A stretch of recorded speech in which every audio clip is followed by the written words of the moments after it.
this next clip, Kamala Harris is going to push back on the special counsel's recent comments about President Biden's memory. Let's watch. I have been privileged and proud to serve as Vice President of the United States with Joe Biden as President of the United States. And what I saw of that report last night, I believe is, as a former prosecutor,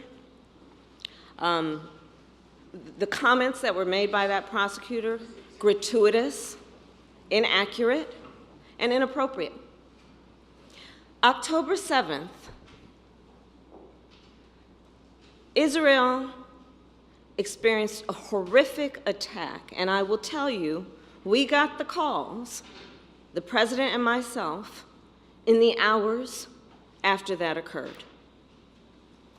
It was an intense moment for the Commander-in-Chief of the United States of America, and I was in almost every meeting with the president in the hours and days that followed. Countless hours with the Secretary of Defense, the Secretary of State, the heads of our intelligence community, and the president was in front of and on top of it all, asking questions and requiring that America's military and intelligence community and diplomatic community would figure out and know how many people were dead, how many are Americans, how many hostages, is the situation stable? He was in front of it all, coordinating and directing leaders who are in charge of America's national security, not to mention our allies around the globe. For days, and up until now, months. So the way that the president's demeanor in that report was characterized could not be more wrong on the facts and clearly politically motivated, gratuitous. And so I will say that when it comes to the role and responsibility of a prosecutor in a situation like that, we should expect that there would be a higher level of integrity than what we saw.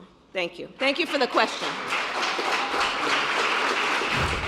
Mama Bear Kamala Harris, I think she probably watched Biden tear up last night talking about his son and said, you know what, I'm going to say something about this. And boy, oh boy, did she. If you haven't watched President Biden's remarks from last night, here's just a little sample. There's even reference that I don't remember when my son died.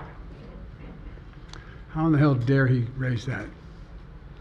Frankly, when I was asked the question, I thought to myself, it wasn't any of their damn business.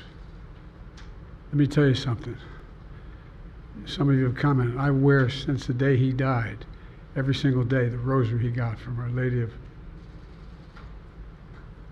Now, we know age is going to be a hot election topic this year because Donald Trump is getting up there. Joe Biden is over 80. So this isn't going to be the only time we're going to see attacks like this. So this is a good preview of how Democrats are going to push back against attacks on Biden's age. And this is a pretty good start. I mean, Democrats have a lot of work to do because as Biden and Harris were in the White House working for America for the past 3 years, Donald Trump, Republicans, MAGA, Fox News have been attacking his age. So America is kind of unsure, but once they get to see him and Harris over the next 10 months, I think they're going to get a better idea of what's going on. But this is just a little preview of how Democrats are going to try to push back against the narrative that Joe Biden is not mentally fit to be president of the United States. And one of the most important things about pushing back against Republican attacks like this is being able to turn it into a positive for you, which is what Biden and Harris continue to do. In both of their remarks, they reminded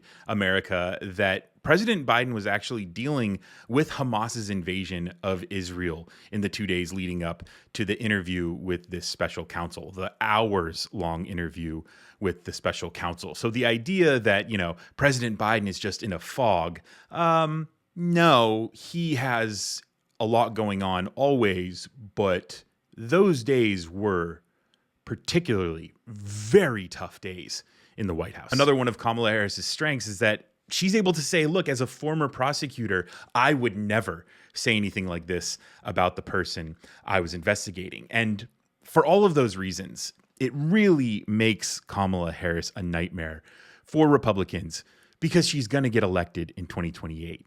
She's strong. She's got a great legal background.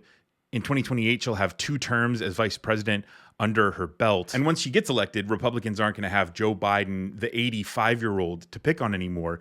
They're going to have the fierce Kamala Harris, the minority woman who doesn't flinch to put Fox News and these mega morons in their place when they need to. Because these people are the people who are coming for Biden. These people are going to be the people who come for Harris. So like I said earlier, how we're getting a little preview as to this year's presidential election, we're also getting a preview as to the next 10 years in America. Thanks for watching. My name is Brendan Plank with Reflect. See you in the next video.